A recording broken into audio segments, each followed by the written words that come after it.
So please introduce yourself, Bob. Yeah, hello, I'm Bob Bymoen. I'm the president of the Saskatchewan Government and General Employees Union. Tell us what's the state of affairs in Saskatchewan for public employees? Well, it's a bit of a struggle these days. When the Saskatchewan Party government came in November of 2007, one of the first pieces of legislation that they implemented was a bill to implement essential services for government workers, and as well a bill to amend the Trade Union Act for everybody. And those bills have severely hampered our ability to bargain and get to an agreement. As well, they've taken away our rights, our human rights, underneath the Charter of Canada. It created a lot of impediments for the union's activities, don't they? Absolutely, there's a lot of procedural things hoops to get through now, and a lot of costs that are associated with it.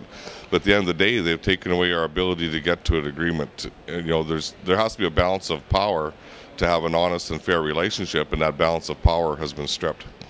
I see. What are you doing to challenge the Saskatchewan government on their directions?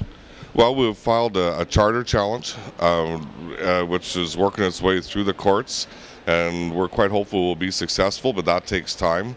We're arguing that Bills 5 and 6 are unconstitutional under the federal government, and hopefully we'll get a decision on that within the next year or two, and that'll help our case.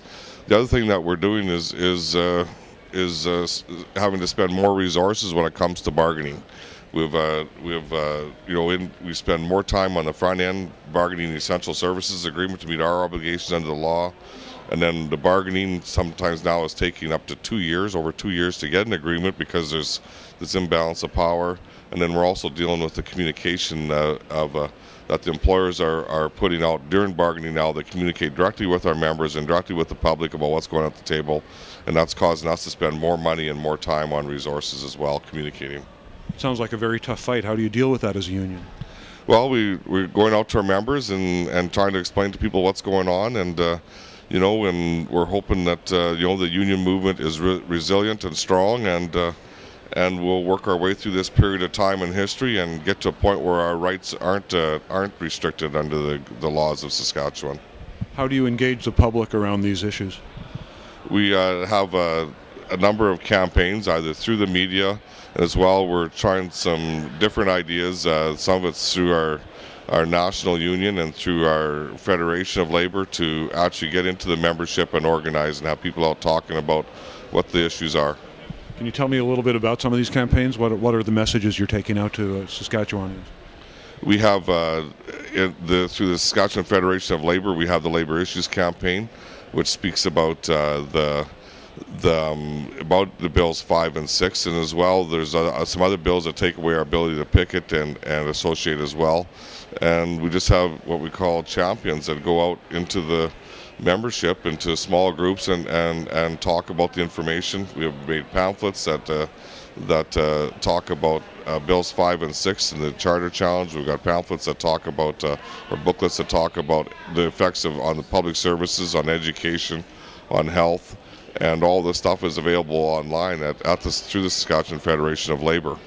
Our national union, UPSHE, has created a campaign called All Together Now, and it's focusing in more on fair taxation and the huge transfer of wealth that's happening from we're transferring the wealth from the Commonwealth of the public sector into a few individual hands, and we're hoping people will listen and pay attention. You're in a province that's gone rather conservative politically, both federally and provincially. You feel you can make inroads with that bedrock support of the Conservatives? I believe we can. I believe that there's a lot of really good people in Saskatchewan, and they want what's best for their family and their kids, but they've bought into this whole conservative line about we're the best party for the economy, and it's only a matter of time before people realize that this transfer of wealth is not what's good for their children. Thank you very much, Bob, and good luck with your work. Thanks, Yash.